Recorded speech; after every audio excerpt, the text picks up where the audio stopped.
Welcome to LFC Transfer Hub. Diogo Jota, forever our number 20.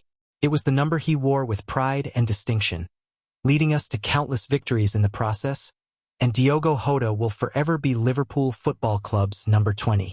After consultation with his wife, Ruth, and family, the club can announce the squad number will be retired in honor and memory of Diogo across all levels, including LFC Women and Academy.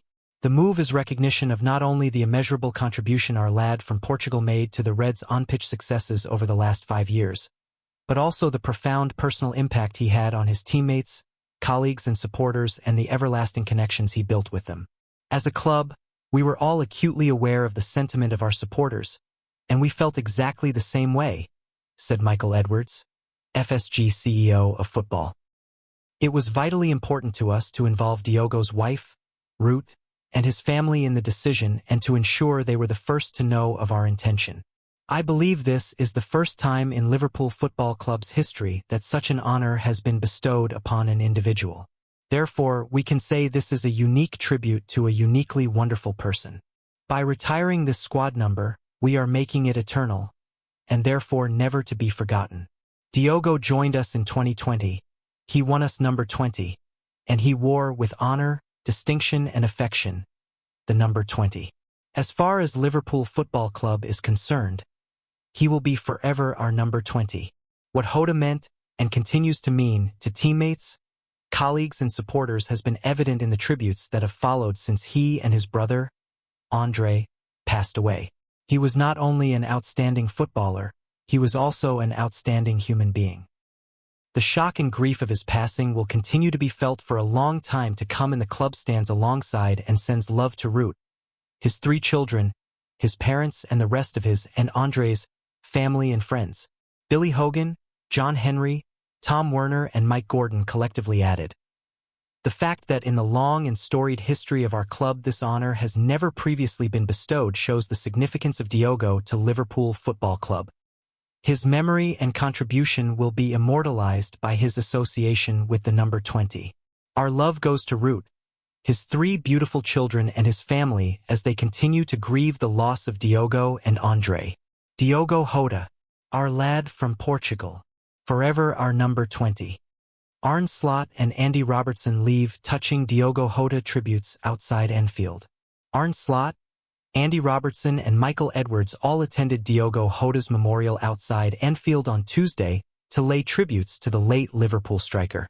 After Slot and his staff welcomed players back to the AXA training center for the start of pre-season testing, plans were put in place to honor Jota at Anfield. Thousands of tributes have been laid on the grass along 97 Avenue outside the main stand in the days since the Portuguese's passing, and Slot, along with wife Mirjam, was joined by Robertson and Edwards in adding to those. Slot's card, accompanying a bouquet of flowers and addressed from his family, read, "Diogo, we had the same dream and we fulfilled it together. Andre and yourself will forever be in our hearts. Arne, Mirjam, Isa, and Jope." Robertson was among Jota's closest friends in the Liverpool squad and attended the striker's wedding to childhood sweetheart Ruth less than 2 weeks before his passing. The left-back's note called back to a light-hearted nickname he gave him. "Mac Jota, our hearts are broken but feeling very grateful for the memories you gave us all. I will miss you. Love you, brother. Robbo." Edwards was instrumental in bringing Jota to Liverpool in 2020 along with his then assistant sporting director Julian Ward. Now in his position as Fenway Sports Group's CEO of football, Edwards clearly retained a strong relationship with the number 20, and his message reflected that, "With love and remembrance, in honor of Diogo Jota, down to earth, determined, a great finisher, and above all, loved and respected by all who knew him. He gave everything to the team with quiet strength and unwavering humility. His impact reached far beyond the pitch. Our thoughts are with his family and everyone who held him dear. Rest in peace, Diogo," from Michael Edwards and family. The crowds were cleared briefly to allow Slot, Robertson, and Edwards to pay their respects, each pausing to ponder the life and passing of their colleague and friend after laying their tributes. It was a lovely gesture which serves to reflect the closeness of not only the Liverpool squad but also those who are employed to work with and above them. Liverpool chief acknowledges longer-term plans to honor Diogo Jota. Liverpool have lots of ideas to honor Diogo Jota in the longer term, but CEO Billy Hogan insists it is early, and those will come at the appropriate time. Jota's tragic passing has understandably prompted an emotional response from those within the club and supporters around the world. Thousands of tributes have been laid at sites outside both Anfield and Molineux, the home of the striker's former club Wolves, with prominent figures from Liverpool paying their respects. Among those to follow Arne Slot, Michael Edwards, Andy Robertson, Cody Gakpo and Jordan Henderson in laying flowers at Jota's memorial along 97 Avenue was Chief Executive Hogan. Speaking to the club's official website after making his tribute on Wednesday, Hogan was asked about long-term plans to honor their former striker. Many feel it is right to retire Jota's No. 20 and there appears a recognition of that, though Liverpool will await the appropriate time to action any such proposals. It is early, it has obviously only been a few days. I think the most important thing in this process is that we want to make sure we are respecting the family, Hogan explained. As a club, there's been lots of ideas and certainly within the supporter base lots of ideas. That's something we'll take forward with the family and we want to have those conversations at the appropriate time. Obviously, they have gone through an unimaginable situation over the course of the last several days. We certainly will, obviously, remember both Andre and Diogo, and at the appropriate time we'll make those plans clear. We've got the match on Sunday at Deepdale and we'll of course remember them at that match. Then the tour, then we come back to Anfield and then the season starts, so we're thinking about all of those moments. Of course, we want to make sure we do the right thing and appropriately remember both Andre and Diogo. The specifics of Liverpool and Preston's tributes to Jota and his family, who also lost his brother Andre Silva in last week's fatal car crash on Sunday, are as yet unknown. But there will be a mindfulness towards those the brothers leave behind, including Jota's new wife Ruth and their 3 children. We're going to do everything we possibly can to support each other and, most importantly, support Diogo and Andre's family through this process, Hogan continued. At least 3 murals are in the works to honor Jota on streets around Anfield, with artists Moorwalls already beginning their tribute with the help of fan messages at a site on Sybil Road, with a view of the main stand. A season without a script. Arne Slot was supposed to be preparing for a season defined by defending a Premier League title. Instead, he finds himself facing something that strips football of all its usual importance. The death of Diogo Jota has left Liverpool with a grief no trophy can ease and a void no tactical reshuffle can fill. It is a loss that will test the club's unity and humanity far more than any contest for silverware. This was never in the manual. No coaching course teaches you how to lead a squad through this kind of heartbreak. Last summer, Slot arrived to take on the unenviable task of succeeding Jurgen Klopp. He did that with composure, bringing the league title back to Anfield at the first attempt. But this is different. This is the moment when the strength of a manager and of a club is measured not by press conferences or training sessions but by the quiet compassion that surrounds people when there are no right words. Slot's quiet leadership. Some will inevitably look to the past for comparisons. They'll remember Sir Kenny Dalglish, a figure who embodied strength and care when Liverpool needed it most. His quiet presence and unwavering empathy became part of the club's story. But Slot doesn't have to be Kenny. He doesn't have to recite the same words or bear the same burden in the same way. Just as he did 12 months ago when he arrived and proved he could lead in his own way, Slot has to remain true to who he is. And in truth, he's already shown what kind of man he is. From the day he walked through Anfield's doors, he has carried himself with a calm decency that earned genuine respect. His initial tribute to Diogo made that clear. In his statement, Slot spoke from the heart. What to say? My first thoughts are not those of a football manager. They are of a father, a son, a brother, and an uncle. You will never walk alone. The players, the staff, the supporters, are all with you. He called Jota the essence of what a Liverpool player should be, and acknowledged the absolute shock shared across the club. All anyone will expect is honesty from a man who understands what this moment requires. The bonds between players. Grief doesn't come in uniform. It doesn't follow any script or respect any timetable. Some players will show it in the rawest, most visible ways, in tears on the pitch or in moments when they can't hold it together. Others will look composed until something small breaks the surface. For some, this may be the first time life has shown how suddenly everything can change.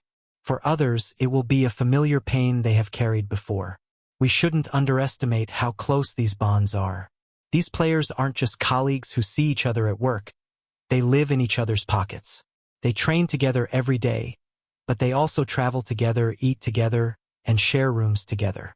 Buses, planes, dressing rooms, training grounds. So much of their lives happens side by side.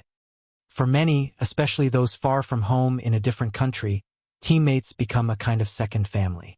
The small communities they form are often tighter than any ordinary workplace. This is the manifestation of that bond, something deeper than professional respect, something that makes a loss like this even harder to comprehend. The next weeks and months will be the hardest.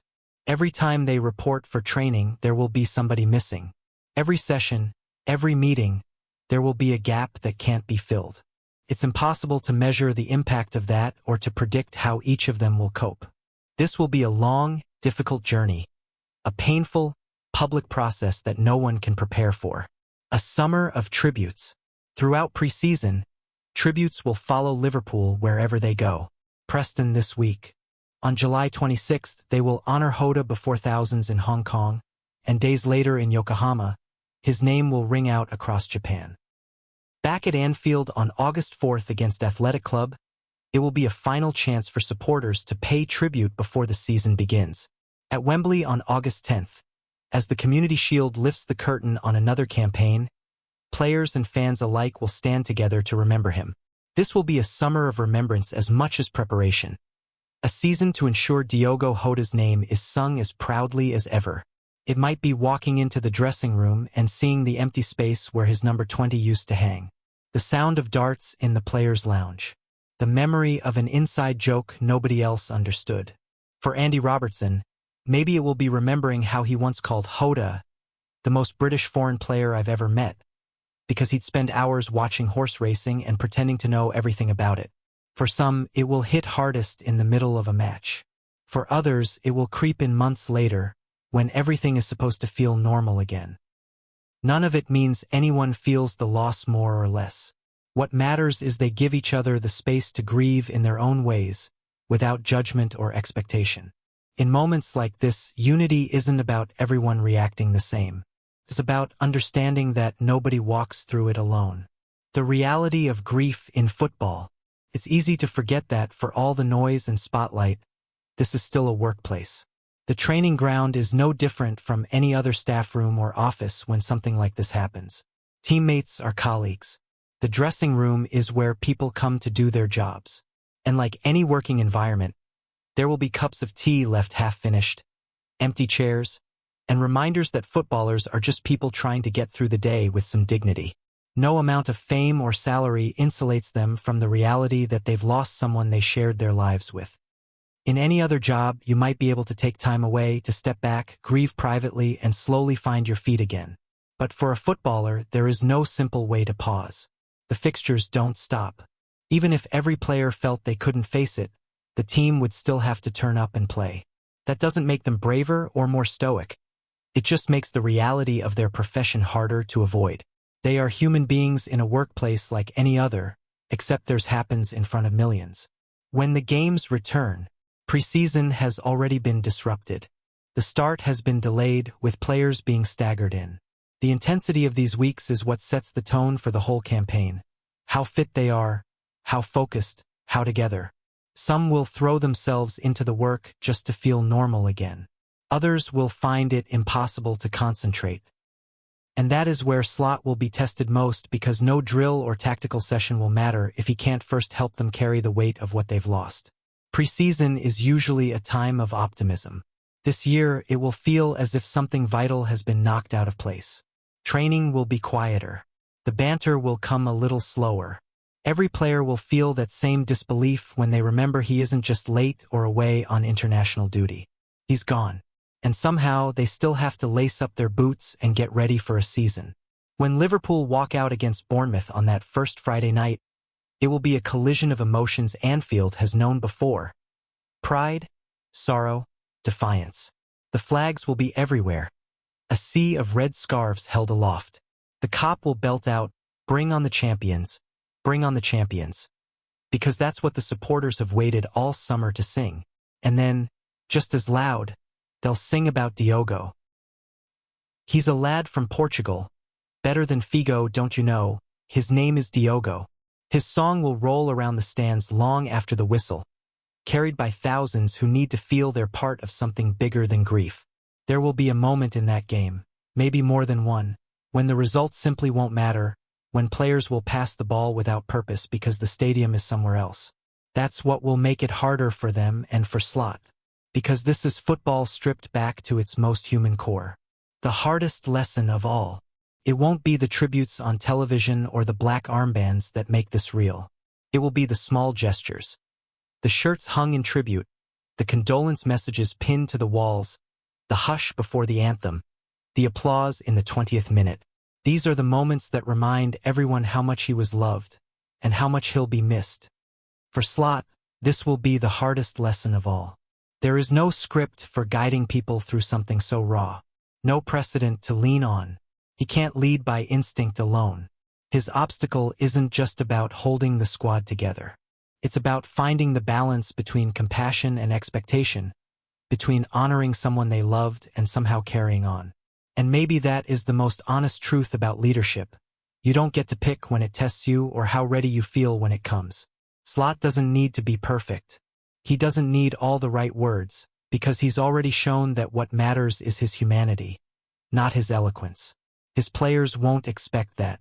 They'll just need him to be present, to hold space for the sadness while reminding them that when the time comes, it's still okay to smile, to train, to compete, and to find joy in the game again. Because this is what it means to lead without a script. There is no handbook for this, no borrowed story to follow. Only the instinct to care, the courage to be vulnerable, and the trust that together, they will find their way through. Whatever Liverpool achieve this season, part of Slot's legacy will be shaped not by what he wins, but by how he helps people find their way through something no manager prepares for. That's the real measure of a club. And that's the real measure of the people who lead it. Because here, more than anywhere, nobody has to walk alone. To everything there is a season, and a time for every purpose under the heaven. A time to weep, and a time to laugh. A time to mourn and a time to dance. Thanks for watching. Like and comment and subscribe.